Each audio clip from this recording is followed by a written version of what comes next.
Coming up on No Pulp, the Big Ten is back, baby. What does this mean for players who recently opted out? And will the Pac-12 follow suit?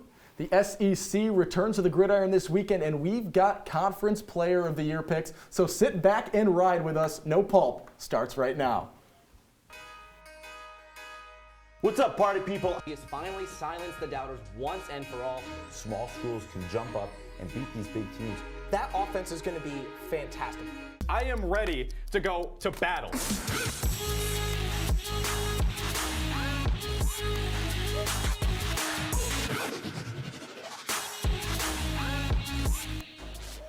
Welcome inside the CitrusTV studio for another edition of No Pulp. I'm Max Schauk alongside my trusted partner, Owen Valentine. And Owen, do you remember? Do I remember what? The Titans? No, or no, the time no. we went on No Pulp where I was wearing a tie and you weren't? I feel like we should just end the show right now anyway. But anyway, last night was the 21st night of September, and I'm dancing the night away because Big Ten football is back. The B1G announced last week its plans to return football on October 24th, despite announcing in August that the fall season would be postponed. Each team will play an 8-game conference-only schedule in 8 weeks, leaving no wiggle room before the Big Ten championship game on December 19th, which is the day before the playoff teams are announced. Owen, were you surprised by how the Big Ten backtracked in this decision? I'm not necessarily surprised about how they backtracked as much as I'm surprised about the timing, because they dug themselves a hole here. Playing 8 games in 8 weeks, they leave no room for error. If a team has some positive COVID tests, they're just going to not play an 8-game season. You said it. Their schedule backs them right up to college football playoff selection. They've got to get these 8 games done, and they're already behind. By the time they start on October 26th, it'll be week 7 of the ACC season and week 5 of the SEC season. Oh, and leaving no wiggle room in today's world doesn't sound like a great idea in my head. But look, I'm not shocked because we've been hearing rumblings about this for weeks. I think the Big Ten was shocked, though, that when they announced they'd be postponing, everyone else is like, we don't care, we're playing on, man. They're like, oh, wait a minute. And now they want to come back and play. Look, it's a bad look because they backtracked so quickly. Just last month, basically, is when they announced that they'd be postponing. Good for them for trying to play, but I don't think they've ever should have canceled in the first place. Yeah, I think they definitely expected everyone to follow suit when they made that decision, and to not see the ACC and the SEC jump on that bandwagon. I think they immediately regretted what they did. The Big Ten has opted back in. Another conference with a decision to make is the Pac-12. Initially, the governors of California and Oregon had ruled to not allow college athletics to be played this fall, meaning half of the conference couldn't play this season. Those rulings have been revoked, leaving the Pac-12 a decision to make. Should they or should they not join the Big Ten in coming back? I think they should. Right now, the Pac-12 is the only Power 5 conference not playing right now in the fall, or not scheduled to at least. There are more hoops to jump through, like you just mentioned right there.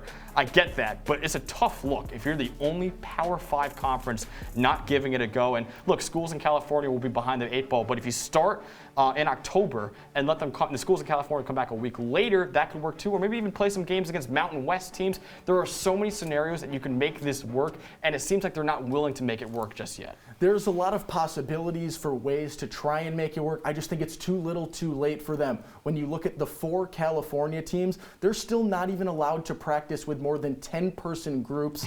And when you talk about what they're supposed to do, that means no 11v11. And a California health official said they should probably try using virtual reality to simulate going up against offenses and defenses. So you're trying to tell me that when it's all said and done, the virtual reality defenses are going to have the California teams right on pace with the rest of the conference? I don't think they can do it. I think they have to stick to that January ruling and come back in the winter.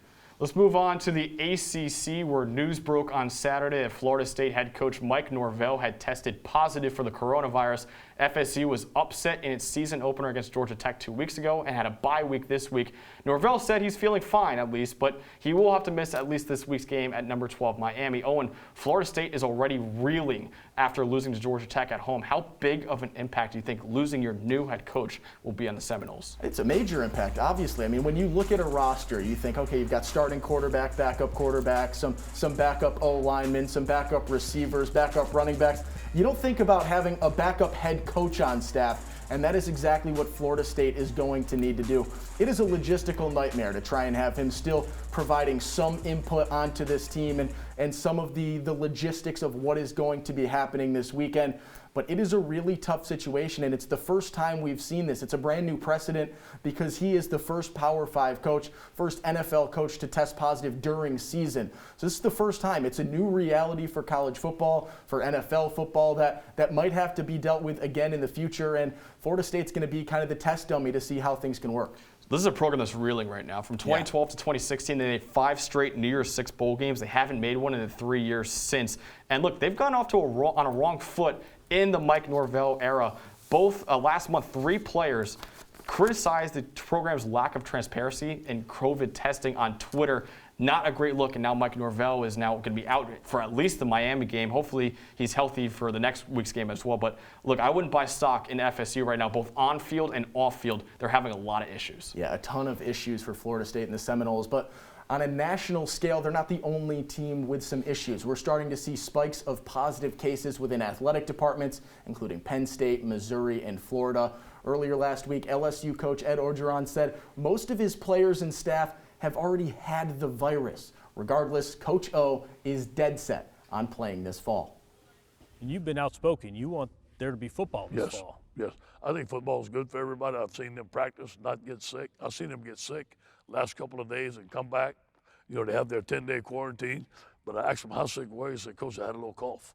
So I think that the young players, when they do get sick, get over it quick. Have you come to grips with the idea that there might not be football this fall? Yeah, I don't let it enter my mind. Don't even think about it. No, but I know it could happen. Now, Max, you heard Coach, there isn't even a thought of not playing this fall. Is that insanity? I think they're going to roll through the fall season, but look, I didn't love that quote from Coach O at all. I mean, I respect him a lot as a coach. He's a leader of men, and he's a great guy, I think, but he's dead wrong here. I mean, Jermaine Stevens, a D2 college football player, died of COVID complications a few weeks ago. This isn't a virus that only kills the elderly. There could be serious long-term effects like myocarditis, which we found already.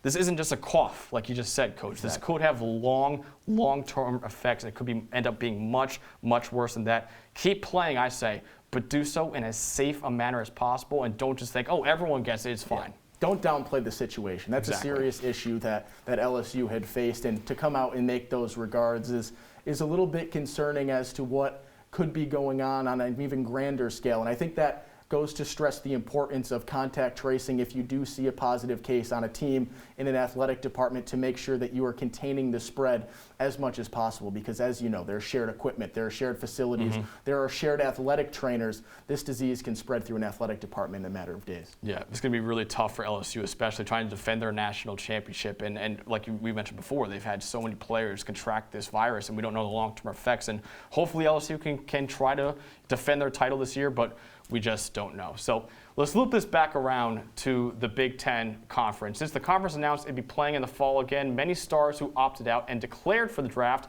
are opting back in. Ohio State corner Shaun Wade and guard Wyatt Davis were able to do so without any hiccups. However, Minnesota wide receiver Rashad Bateman is having some issues since he hired an agent. He needs a waiver from the NCAA to play this season. Owen, do you think the NCAA should allow players who opted out and hired an agent to come back in? I don't want to come out and say that they shouldn't allow them back in, but it is, once again, I mentioned this earlier in terms of logistics, this is a logistical nightmare for the NCAA, because in allowing players to come back, it goes against all of their principles. Once you hire an agent, you lost your amateur status, and that is something that the NCAA is going to have to deal with. They've had a lot of issues in terms of their rulings, in terms of waivers over the offseason.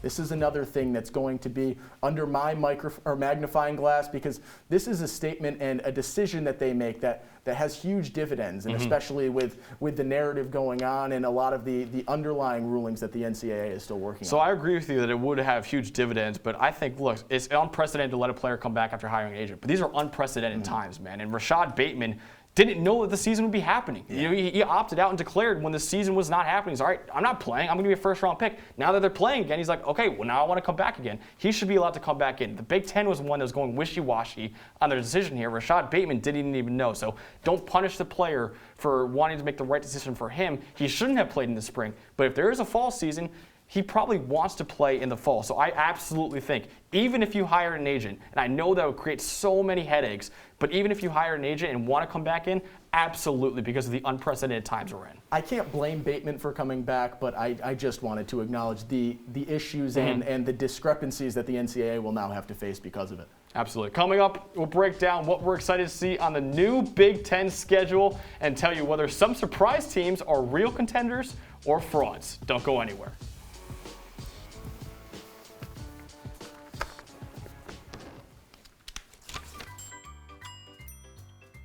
Fancy pants peanut butter?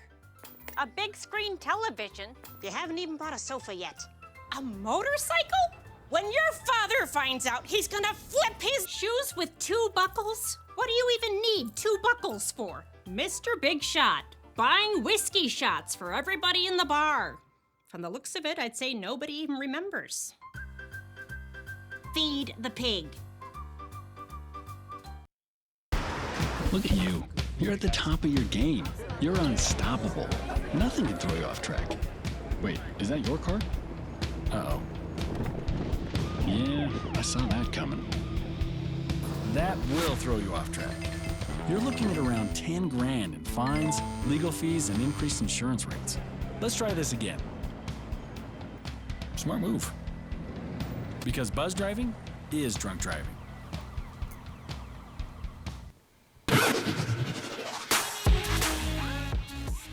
We are back with no Pulp. That's Max Chadwick. I'm Owen Valentine. We just hit on our off-the-field stories of the week. A lot of tough decisions and unfortunate situations. But let's talk some positive. Let's talk about some on-field stuff from over the weekend. Max, the Big Ten season is coming to fruition. We've got more and more information every day. This weekend, some big news as the schedule was released. We've talked about how we never thought the college football season would actually happen. Even more unlikely, Big Ten football this fall. Some exciting conference games. What jumps off the schedule for you? You saw it right there. Saturday, October 31st. Are you kidding me? Ohio State, Penn State is your week 2? Week 2? Max. Oh my, dude, so just to clarify, I'm a Penn State fan. Going up against the best team in the country in Ohio State, week 2. This is the biggest game in college football. And I'm not just saying because I'm biased. This is the biggest game in college football. Week 2? You really want to burn through it in week 2? I get Ohio State, Michigan has to be the last game of the season because of tradition. Penn State, Ohio State should be as late as possible because it has as many ramifications as possible. Putting it on Halloween night, too. Unbelievable decision. I was very upset when I woke up to that news that morning. Tough break for Penn State. Another tough break. You look at the Nebraska schedule. Ohio State, Wisconsin, and Penn State all in the first 4 weeks of the season. And maybe a little bit of retaliation from the Big Ten after a group of Nebraska players a couple of weeks ago tried to sue the Big Ten for canceling the season. And then last week, Ted Carter, the Nebraska system president, didn't know he had the hot mic and accidentally leaked some big information. So maybe a retaliation from the Big Ten in giving them probably the toughest conference schedule. And Owen, what I didn't like hearing was the Nebraska athletic director said that, this schedule is so hard and we're not going to be able to compete with that. Too bad, man. Too bad. You're in the Big Ten. You're playing these really good teams. Don't complain about the hardness of the schedule. Get better as a team. Scott Frost said it perfectly. He's like, I don't care who we're playing. We're going our best every time. The athletic director, though, saying, this is too hard of a schedule. Too bad. Leave the Big Ten, man. See if we care. You just came to the Big Ten in order to play this schedule, to play this competition, to have these games on your schedule year to year. You've got them in the first 4 weeks. Win a couple of games. Maybe they'll change it up. Absolutely. Let's move down south where a storm is brewing in the ACC. The Miami Hurricanes are 2-0 after beating number 24 Louisville in the Bluegrass State last Saturday. The Canes are currently ranked number 12 in the AP poll, their highest ranking since 2018. Owen, is it time to party like it's 2001? No, it's not. And don't get me wrong, I am really, really a big fan of Garrett King. He's really fun to watch, mixing things up. And Miami is a good football team, maybe even a great football team. But in 2 weeks, they play a game against Clemson in which Clemson will reinforce the narrative that everyone's kind of trying to get away from. That Clemson is far and beyond the best ACC football team, and they will prove that in week 4 of the schedule. And I know this. I know Miami's got a better team than typical, and they're playing really well. But I still think you've got Clemson, you've got Notre Dame in that God tier of the ACC. and then there's a little bit before you see Miami. So a really good year for them, but I don't think they're back in terms of can steal a conference championship. Look, it's not the U of 2001 when they won the national championship, but you know what? This is the best offense that they've had since then. You just mentioned him, De'Aaron King. He is a top 5 Heisman candidate right now. Second best quarterback in the ACC behind the King, Trevor Lawrence himself. The new offensive coordinator, too, Rhett Lashley, has them cooking with fire right now. So look, they're not good enough to topple Clemson. Nobody in college football, I think, maybe besides Ohio State, is, but they're in that next tier of ACC teams. I wouldn't be shocked. You mentioned Notre Dame. I wouldn't be shocked if they compete with Notre Dame. It'll be interesting to see how that one pans out. And the University of Central Florida, self-proclaimed 2017 national champions, and now, after a win against Georgia Tech, who just beat Florida State last week, what quarterback Dylan Gabriel proclaims is the best team in Florida. Max, what is there to make of this utter blasphemy? Ooh. See, I love that he said this, though. I love that he said this, because what do you want your quarterback to do? Be like, no, we're like the 5th best team in Florida. No. You want your quarterback to say, no, we're the best. You got to come through us right now. They look great, winning 49-21. Dylan Gabriel, too. He's not some scrub. He is the best non-Power 5 quarterback in the country, one of the 10 best right now in college football. He's a top 10 Heisman candidate right now, and I wouldn't be shocked if UCF runs the table and goes undefeated with this unprecedented year. Maybe it's time for an unprecedented playoff and get a group of 5 team in the playoff. UCF is that good, Owen. Pump the brakes, Max. Let's relax. Let's talk this over a little bit. The best team in Florida, maybe right now you're the better team when compared to Florida State, but let's not forget about Florida, and let's not forget about the team we just talked about. You mentioned De'Aaron King, you mentioned Miami, the Hurricanes, Florida, the Gators. Both of those teams, I think, are above UCF right now. Maybe UCF can jump one of them and win a handful of really big games and be in that conversation towards the end of the year, but I just don't think you can make that statement. I think you've got to be a little more reserved. I know you're excited. I want my quarterback saying that. I want my quarterback saying that. My quarterback, Russell Wilson, very respectful, would never say something like that. I want Baker Mayfield, right? baby. Let's go. Relax. Let's run it. I love the quarterback said that. Look, it's a new week, which means we have a new AP poll. The top 7 remains the same as last week, but it's after that where things get really hectic. There are 7 non-Power 5 teams in the AP top 25. That won't last long, though, because the Big Ten will be allowed in the poll starting next week. Owen, what stands out to you in that poll? Cincinnati just got torched. This is a really good Cincinnati team who won 55-20. Yes, it's against Austin Peay, and it means nothing, but they drop a spot in the polls. And when you look at some of the other teams that bump up in the polls, Texas didn't play a game, and UNC didn't play a game, and they both jump in the polls. Cincinnati plays a game, wins in blowout fashion, and they get punished for it. It's a really tough situation to see because you're in that weird time where you've got some teams playing, some teams not, some teams with a postponement of their game. So it's difficult to do that. But I don't think you can punish a team that did what it needed to do and let teams that didn't play continue to rise in the ranking. I agree. And Owen, at the risk of sounding like Will Scott, which I don't want to do, how about the Marshall Thundering Herd, man? They took down a really good Appalachian State team 17-7 on Saturday. Now they're number 25 and ranked for the first time in 6 years. Grant Wells looks like one of the best quarterbacks in the group of 5 right now. 470 yards and 4 touchdowns through 2 games. Marshall won't be ranked for long because I mentioned before the Big Ten is going to be back in the polls. But hey, first time in 6 years they're ranked. That's a lot to celebrate. What a fun little thing to have going into the season and a great recruiting tactic that you can kind of build on in the future. The Big Ten comes back in 1 month. The SEC comes back in 1 week. National predictions have been already made. Let's make some conference predictions. SEC offensive and defensive player of the year predictions. Plus, I've got an upset conference title pick. Stick around.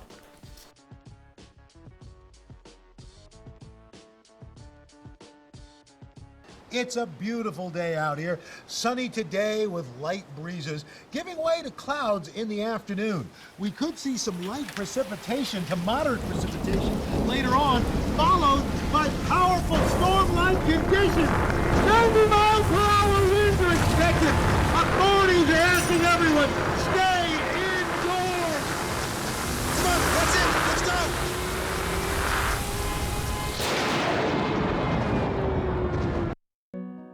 They said a bottle was just a bottle.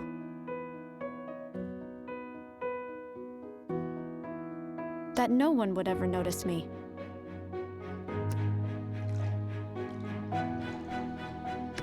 But I knew I could be more. That one day, I would make people smile.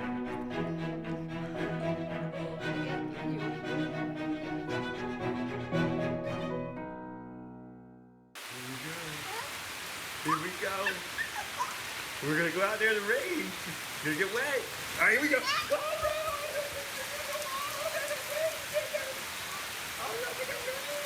Okay, quick.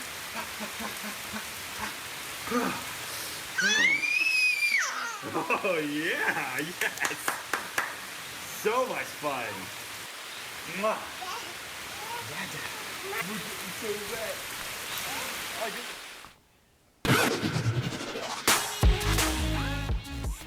Welcome back to No Pulp. I'm Max Chadwick alongside Owen Valentine. We've hit practically every major conference already. The one we haven't hit yet is the granddaddy of them all. Ooh, baby. The SEC returns this week, and we're going to give you our picks. Owen, first up, SEC Offensive Player of the Year. Hit me. Kyle Trask, quarterback out of Florida. I know you like him. I love him, and I love the coaching surrounding him. Dan Mullen, you look at the quarterback history that he's had on the collegiate scale, and Tim Tebow, Alex Smith, Dak Prescott. Trask got 3,000 yards, 25 scores last year, and he's got that prototypical championship quarterback build, and he's got the story to go along with it. I love Trask. I think he's going to make a really, really good run with Florida this I like year. him too, but I'm going with an Alabama running back, Najee Harris. Tua's gone, Jerry Jeudy is gone, Henry Ruggs is gone. Know what that means? Classic Alabama football will be coming back. Ground and pound, baby, where Mark Ingram and Derrick Henry won Heismans. Najee Harris might do the same thing at 1,500 total yards and 20 touchdowns last season. I cannot wait to see Najee Harris in the Crimson Tide. Now, Max, Offensive Player of the Year picks are in. Flip things around. Who's making noise on the other side of the ball? This one's easy. It's Derek Stingley Jr., the corner from LSU. Not only is he the best defensive player in the SEC, he is the best defensive player in college football. Only Chase Young, I would say, was better than him last season. Now Chase Young is in the NFL terrorizing quarterbacks. Derek Stingley is a lockdown corner. He's a true freshman last year. We still have 2 more years of Derek Stingley in an LSU uniform. That is terrifying for opposing wide receivers. He is going to be a superstar not only in college, but in the NFL for a very, very long time. Patrick Surtain, Alabama quarterback. He's got the cornerback, excuse me. He's got the family lineage in the defensive end of the game, and he is outstanding. Started at Bama as a true freshman and has been outstanding since his arrival. Really nice build, 6'2", 205. I love the way he uses the sideline as an assistant on defense. Really good in single coverage. And get this, Max, PFF, I know you love your PFF. Hit me. Has allowed fewer than 700 yards in almost 1,000 coverages in his career. I love that. So, Owen, let's go to the one that everyone cares about, your SEC champion. Tell me who it is. Max, I'm going with the Florida Gators, and Okay. I wanted to go with someone on the East this year. It's Georgia, it's Florida. I think Georgia is not quite there yet, and I like no the Jamie experience. Newman. Exactly, I like the experience that Florida provides. I like the coaching staff, as I mentioned. I love Trask, as I mentioned. This is a team that returns a ton of key players on both sides of the ball, and once again, that experience is going to play dividends. I think they can take the East, and anything can happen in the title game. Florida is the sexy pick right now. The smart pick is always on Alabama. Look, I know Tua's gone. Mac Jones is still going to be good at quarterback. They just brought in, if he's not good, they just brought in the #1 quarterback recruit in Bryce Young as well. The offense has Najee Harris and another pair of first-round receivers in Devontae Smith and Jalen Waddle. Just because it's fun to bet against Nick Saban doesn't make it smart to bet against Nick Saban. I'll tell you what, it might not be smart to bet against Nick Saban, but it's definitely more profitable when it pans out. Coming up on No Pulp, we'll predict the big games of the weekend and give our final words. Don't miss it.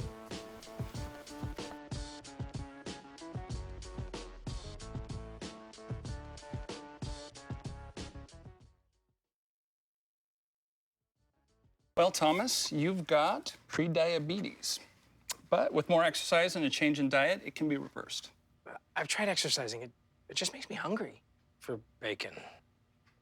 I love bacon, too. And who really likes to exercise? Not me. Me neither. Nobody.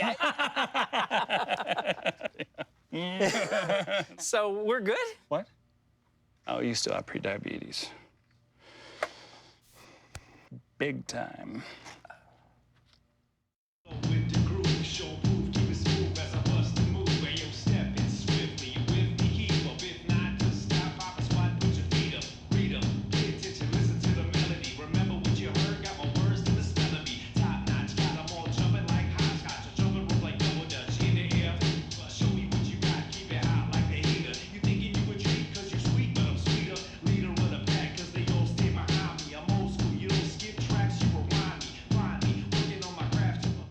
When I was in foster care, I never knew when I would have to move, so I always had my suitcase ready to go.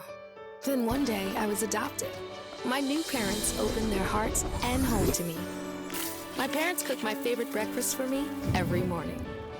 My parents take me on trips I never thought I would go on. They gave me a home and an even better reason to use that suitcase. My parents aren't perfect, but they're perfect for me.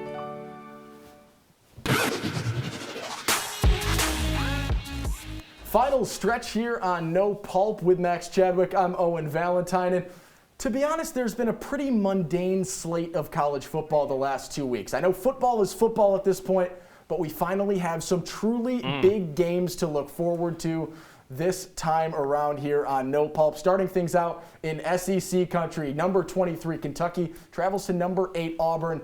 Is there an upset in the making here, Max? Absolutely. Kentucky is going to be in a close game, I'll say that, but Kentucky will win this game. Bo Nix, the Auburn quarterback, might be the most overrated quarterback in the country. The fact that he won SEC Freshman of the Year over Stingley is a travesty, in my opinion. Kentucky has a better offense and a better defense and will beat Auburn in an upset on Saturday. You know what? I like the experience of Bo Nix. I'm going to go with Auburn. I think they can hold this one down. Auburn 7.5-point favorites. I will say this. I don't think they cover, but I think they win. Interesting. Okay, let's go to Ohio, where number 22 Army takes on number 14 Cincinnati. Owen, who do you got in that one? I mentioned this. I'm all in on Cincinnati right now. I think they took a tough break in the polls with a couple of spots down, but I think they jump back up with a win over a ranked Army. Yeah, not to sound unpatriotic, but Cincinnati is going to destroy Army in this one. I think Army's a little overrated, and Cincinnati's a pretty darn good team. Max, last on the board, Florida State without Mike Norvell at number 12, Miami. Can a head coachless FSU steal a win? Absolutely not. Miami is going to crush them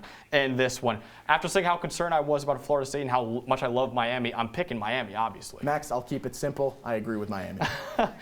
So my final word is on the golden boy of college football, Trevor Lawrence. Through 2 weeks, he has completed 81% of his passes for 519 yards, 4 touchdowns, and no picks. He also has 3 touchdowns on the ground as well. He's the best player in the country, but he won't win the Heisman. Do you know why? Because Clemson is too good.